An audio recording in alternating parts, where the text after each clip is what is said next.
शांति। ओम शांति। ओम शांति। अव्यक्त बाप दादा। रिवाइज डेट है 2 फरवरी 1970। आत्मिक पावर की परख। आत्मिक पावर की परख। आज बाप दादा हर एक का प्रोजेक्टर शो देख रहे हैं। आप लोग भी प्रोजेक्टर शो रखते हो। प्रोजेक्टर कौन सा है जिस द्वारा चित्र देखते हो? हर एक के नैन प्रोजेक्टर है। इस प्रोजेक्टर द्वारा कौन सा चित्र दुनिया को दिखला सकते हो? वह है साइंस की शक्ति का प्रोजेक्टर और यह है ईश्वरीय शक्ति का प्रोजेक्टर। जितना जितना प्रोजेक्टर पावरफुल होता है उतना ही दृश्य क्लियर देखने में आता है। वैसे ही तुम सभी बच्चों के ये दिव्य नेत्र जितना जितना क्लियर अर्थात रूहानियत से संपूर्ण होंगे उतना ही तुम बच्चों के नैनों द्वारा कई चित्र देख सकते हैं और ऐसे स्पष्ट दिखलाई देंगे जैसे प्रोजेक्टर द्वारा स्पष्ट दिखाई देते हैं। तो इन नैनों द्वारा बाप दादा और पूरी रचना के स्थूल सूक्ष्म मूल तीनों लोकों के चित्र दिखाई दे सकते हैं। कोई भी आपके सामने आए तो सर्व साक्षात्कार तुम्हारे नैनों द्वारा कर सकते हैं। जितनी जितनी लाइट तेज होगी उतना चित्र क्लियर। बल्ब पावरफुल कितना है वह फिर बाप दादा कैसे देखते हैं मालूम है? अपना बल्ब देखना है कि कितने पावर का है। हर एक ने अपने बल्ब की पावर देखी है। जो समझते हैं हम अपने लाइट की परसेंटेज को जानते हैं कि हमारा बल्ब किस प्रकार का है वे हाथ उठाए। हमारी आत्मा कितनी पावरफुल है इसके परख किस आधार से कर सकते हो? चार्ट से। वह भी टोटल बात हो गई। कौन सी बात से अपनी परख कर सकते हो? लाइट में विशेषता क्या होती है? उनमें विशेष गुण ये होता है कि जो चीज़ जैसी है वैसे स्पष्ट देखने में आती है। अंधियारे में जो जैसी वस्तु है वैसे देखने में नहीं आती है। तो लाइट का विशेष गुण है अस्पष्ट को स्पष्ट करना। इस रीति से अपनी लाइट की परसेंटेज परखने का तरीका यही है।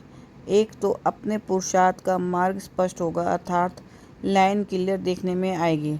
दूसरी बात अपना भविष्य स्टेटस भी देखने में आएगा।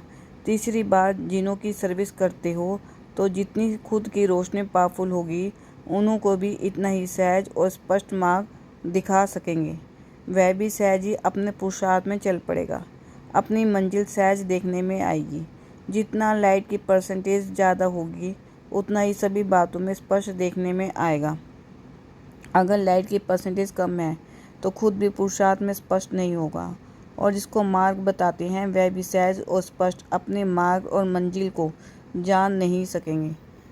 जिसकी लाइट पावरफुल होगी वह ना खुद उलझते ना दूसरों को उलझाते हैं।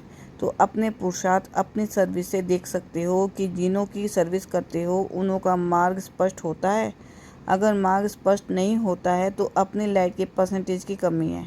कहीं खुद कभी कदम कदम पर ठोकर खाते हैं और उनकी रचना भी ऐसे होती है। अभी आप एक एक मास्टर रचयिता हो तो मास्टर रचयिता अपनी रचना से भी अपनी पावर को परख सकते हैं।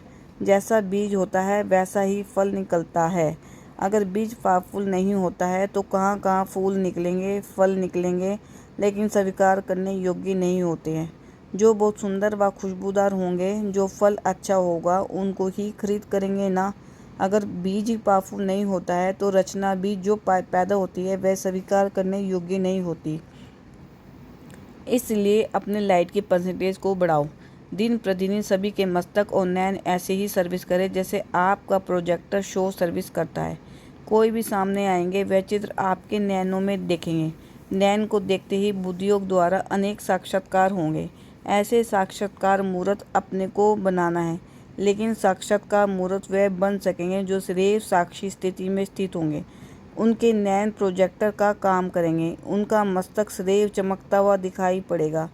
होली के बाद सॉन्ग बनाते हैं ना, देवताओं को सजाकर मस्तक में बल्ब जलाते हैं।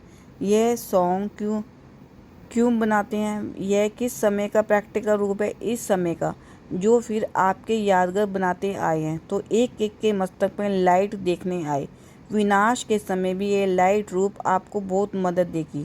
कोई किस भी वृत्ति वाला आपके सामने आएंगे वह इस देह को ना देखकर आपके चमकते हुए इस बल्ब को देखेंगे जो बहुत तेज लाइट होती है और उसको जब देखने लगते हैं तो दूसरी सारी चीज़ें छिप जाती है। वैसे ही जितनी जितनी आप सभी की लाइट तेज होगी उतना ही उनको आपकी देह देखते हुए भी नहीं देखने आएगी। जब देह को देखेंगे ही नहीं तो तमोगुणी दृष्टि और वृत्ति स्वतः ही खत्म हो जाएगी।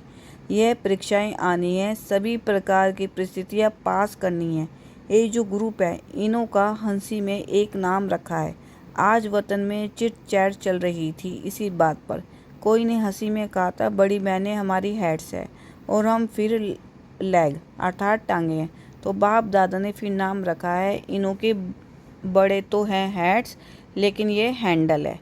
मोटर में हैंडल बगैर काम चल ना सके, हैंडल द्वारा ही मोटर को मोड़ सकते हैं, तो हैंडल भी इन हैंडल के बिना सर्विस को हैंडल नहीं कर सकते हैं। ये जो ग्रुप है ये हैंडल्स, इनके बिना हेड्स कुछ भी कर नहीं सकते। जो भी आते हैं उनको पहले पहले हैंडल करने वाले ये हैंडल है ना, तो आप लोगों के ऊपर इतनी जिम्मेवारी है। अगर आप हैंडल ठीक नहीं तो सर्विस की हैंडलिंग भी ठीक नहीं होगी। लेकिन ये सिर्फ देखना हैंडल तो है, लेकिन हेड्स को कभी हैंडल नहीं करना, हेड का हेड बनकर रहना। बाप दादा की भी राइट हैंड है ना, लेफ्ट हैंड भी है। राइट हैंड को फुल पावर होती है लेकिन होता हेड है, हेड नहीं होता। हैंडल तो है ना, लेकिन कैसे हैंडल करना है और कैसे बाप दादा के राइट हैंड बने, इसके लिए यहाँ आयो। ये ग्रुप ऐसा है जो एक एक कमाल कर सकते हैं, सर्विस को सफलता के रूप में ला सकते हैं। सर्विस में सफलता लाने के लिए दो बातें ध्यान में रखनी है। सब बातों में सहयोगी तो हो, लेकिन सर्विस में सफलता लाने के निमित्त विशेष एक ग्रुप है। इसके लिए दो बातें विशेष ध्यान में रखना है। एक है निशाना पूरा और दूसरा नशा भी पूरा होना। नशा और निशाना ये दो बातें इस ग्रुप में विशेष आनी चाहिए। जब निशाना ठीक होता है तो एक धक से किसको मर्जीवा बना सकते हो। जो निशानेबाज होते हैं वे एक ही गोली से ठीक निशाना करते हैं। जिनको निशाना नहीं आता उनको 3-4 बारी गोली चलानी पड़ती है। अगर अपनी स्थिति का भी निशाना और दूसरों की सर्विस करने का भी निशाना ठीक होगा और साथ साथ नशा भी सदैव एक रस रहता होगा तो सर्विस में सफलता ज़्यादा पा सकते हो। कभी नशा उतर जाता, कभी निशाना छूट जाता, ये दोनों बातें ठीक होनी चाहिए। जिसमें जितना खुद नशा होगा उतना ही निशाना ठीक कर सकेंगे। सर्विसेबल तो हो, लेकिन सर्विस में अब क्या विशेषता लानी है। सर्विसेबल उनको कहा जाता है जिनका एक सेकंड और एक संकल्प भी बिना सर्विस के ना जाए। हर सेकंड सर्विस के प्रति हो, चाहे अपनी सर्विस चाहे दूसरों की सर्विस। लेकिन जब हो ही सर्विसेबल तो समय और संकल्प सर्विस के बगैर नहीं जाना चाहिए।